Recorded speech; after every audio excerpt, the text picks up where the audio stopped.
And the Grammy goes to, no surprise, Rolling in the Deep, Adele. I mean, I want to challenge myself. I'm really frightened.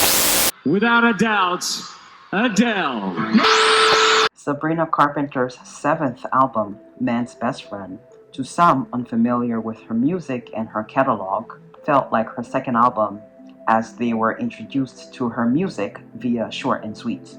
Likewise, until recently, I always assumed Adele's 21 was her first album, because that is how I was introduced to her music.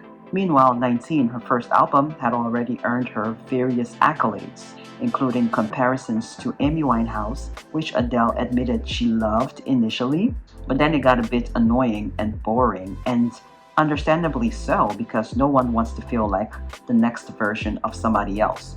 We all want to be our own person, and in Adele's case, her own artist, which, saying she's achieved that is a massive understatement.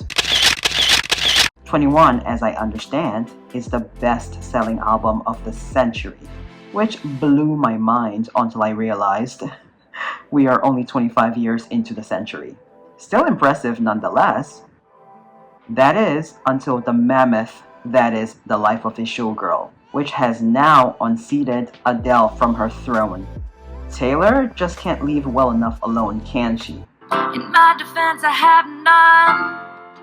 I'm never leaving well enough alone. We know who the better vocalist is. No shade towards Taylor. She can give us a show and a lot of bops. But as far as vocals go, Adele is it.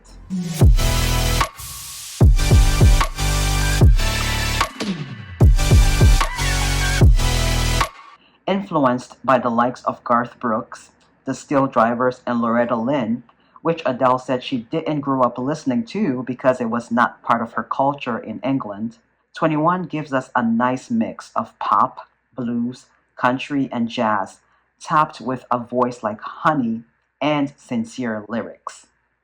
It's no wonder her music has wide appeal. No 23-year-old was making music like this in 2011, which I like to call the unofficial start of the EDM era. Also, the era of Sweet Brown. I got bronchitis. Ain't nobody got time for that. And Antoine Dawson. He's climbing in your windows, he's snatching your people up.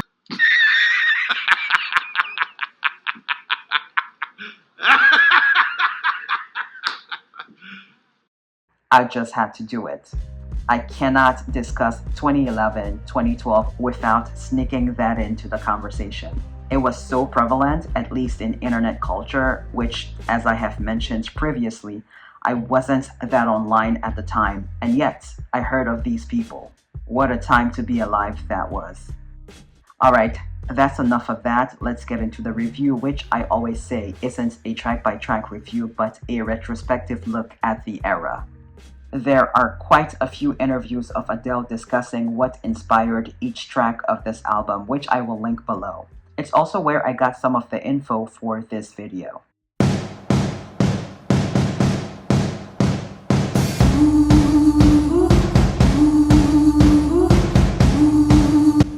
Rolling in the Deep, the ultimate breakup song. The opening chords gives me this feeling of a slow but sure rise to anger that is going to explode in the chorus, which Adele admitted frightens her to rehearse and perform because the pitch was quite high.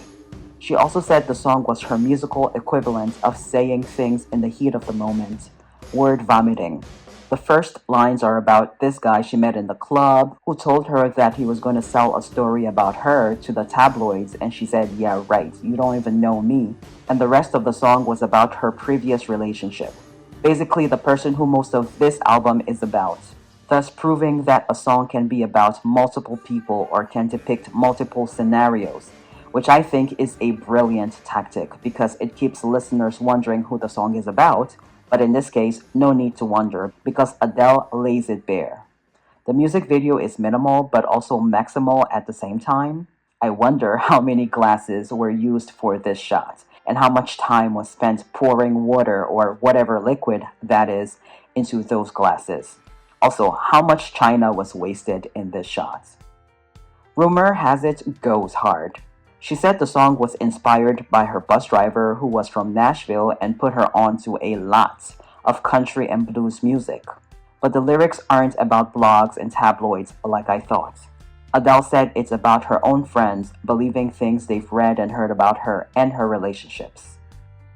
Don't you remember? After 3 consecutive tracks of shit-talking this person, Adele said she felt a bit ashamed of the way she was portraying this person and then turned the tables and wrote about the good times of that relationship, trying to remember why she loved him in the first place. Set fire to the rain. Adele said she was heartbroken when she met the person who the song is about, and he sort of brought her back to life, but in her words, quote, he was a dickhead as well, end quote. In another interview, she said the theme of the song is about leaving a relationship and the ex making it difficult for her to move on by constantly staying in touch, and so she has to take matters into her hands and forcibly pull the plug, i.e., setting fire to the pain and tears. He Won't Go might be the only song on this album that wasn't about a failed romantic relationship.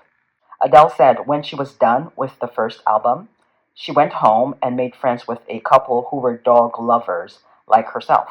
It turned out that the gentleman in that relationship was a drug addict and was getting ready to go to rehab.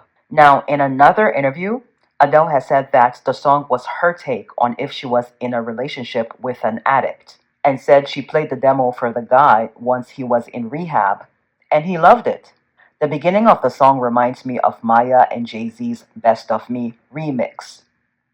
I'll Be Waiting is criminally underrated.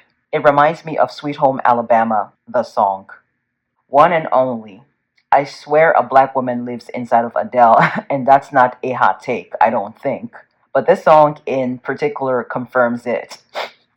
I'm just kidding, of course, but the way she sings that chorus, Black church vibes. It reminds me of songs like Rihanna's Love on the Brain, Taylor's Lover, and R. Kelly's If I Could Turn Back the Hands of Time. Contemporary songs with a 60s R&B spin.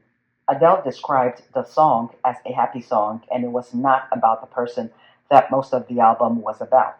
It was about someone whom she's known for years, and they've always liked each other, but they haven't ever been an item. The bridge, she said, was a bit inspired by the movie Never Been Kissed with Drew Barrymore. Someone Like You is pretty self-explanatory from the video to even the melody. She said she wrote it when she was feeling pretty miserable and lonely. Contradicts the first track where she's giving the middle finger to this person, saying she'll be fine. Whereas with this one, she's in the trenches, crashing out, as the kids put it these days. She said she wrote imagining herself being a spinster and going to look for this guy, the guy whom most of the record is about, and he's happily married with children.